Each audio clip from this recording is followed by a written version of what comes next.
Hey, this is Ralph, and in this video I want to show you how to use Excel to create a Gantt chart.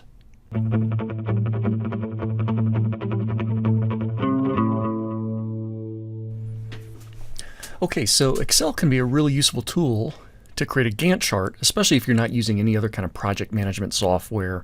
So I needed to do this today, and it's been a while since I've created a Gantt chart in Excel, and I just kind of reminded myself how useful they are. So actually this is a Gantt chart right in front of us.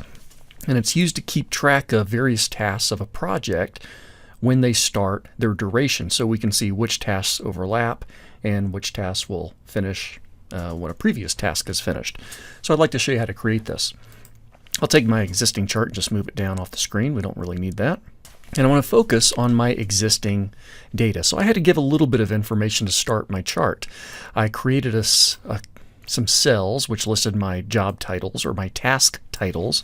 This one happens to be for a job posting, and it's a multi-step process. And then I figured out the start dates for each individual task, and I also figured out the durations in days for each individual task. Now I also created myself a little column over here to keep track of end dates, and that's really just a formula that takes the start date plus the duration. The end dates have no use, or they don't have any value to creating the Gantt chart, but I find them useful for some tasks so that I know one task can't start until after a previous task is finished. So it helps me in generating the start dates for the various tasks. Now that I've got this data, my task names, my start dates, and my durations, I'm ready to create the Gantt chart. So what I'm going to do is in my Excel, and it doesn't even matter what I select. Normally for a chart you're going to select some data first. I'm not even going to do that with this chart. I'm just going to jump right over to Insert. I'm going to head over to my bar chart or my column chart, and the one I want to pick is right here. It's a 2D stacked bar chart, not the column chart. Now I guess we could use that, but that's pretty unusual.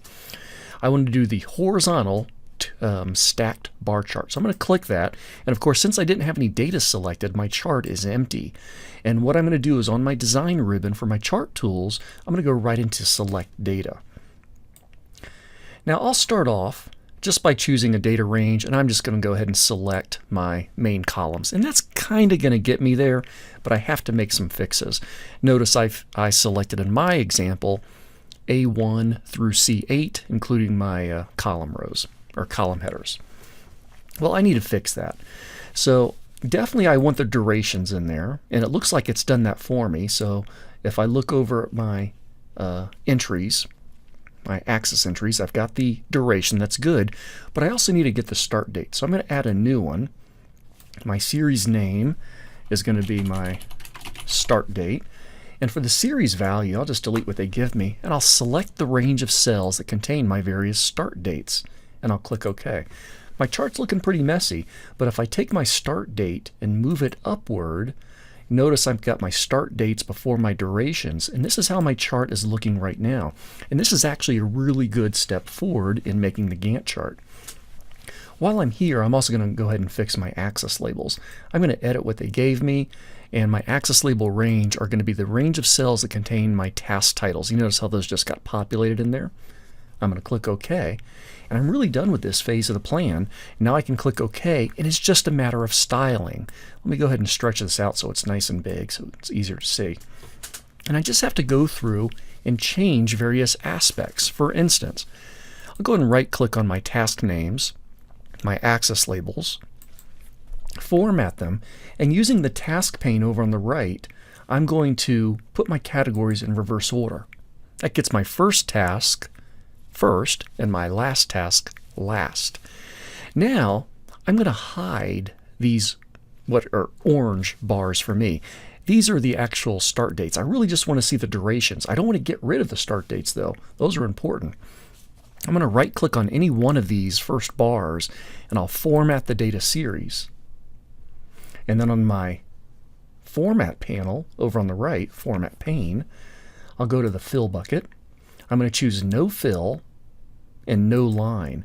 So the bars are still there, but they're going to be invisible, and I must not have selected line really well, so let me try that again. I want no line. Perfect. So now we can't see those lines, and the Gantt chart starts to look more typical of a Gantt chart. couple other changes I'm going to make. I'm going to right click on any of these bars that I can see, Format Data Series.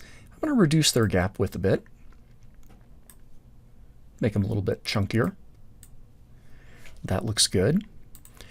Now for my chart, I'd also like to be able to see the actual start dates right here in front of the bars, kind of like I did earlier before I started the video.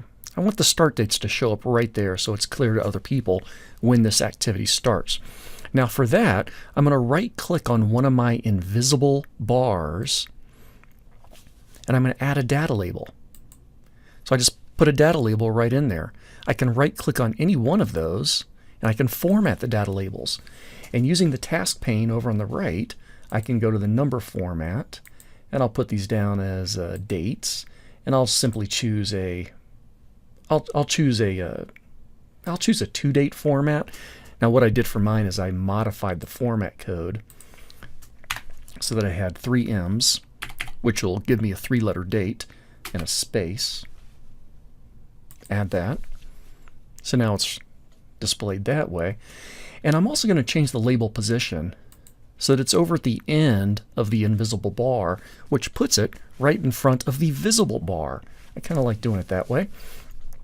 And while they're all selected, I can just use my home ribbon and I can make the font bigger and bold, maybe a little too big, and a different color. So now my chart's looking pretty good.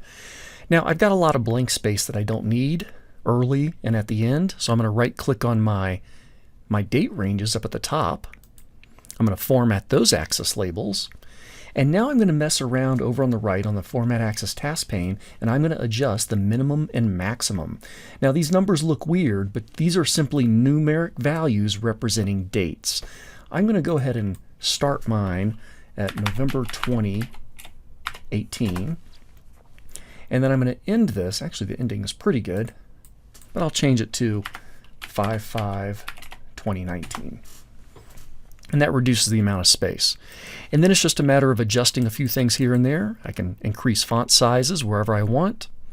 Otherwise, I'm pretty satisfied with this as a Gantt chart.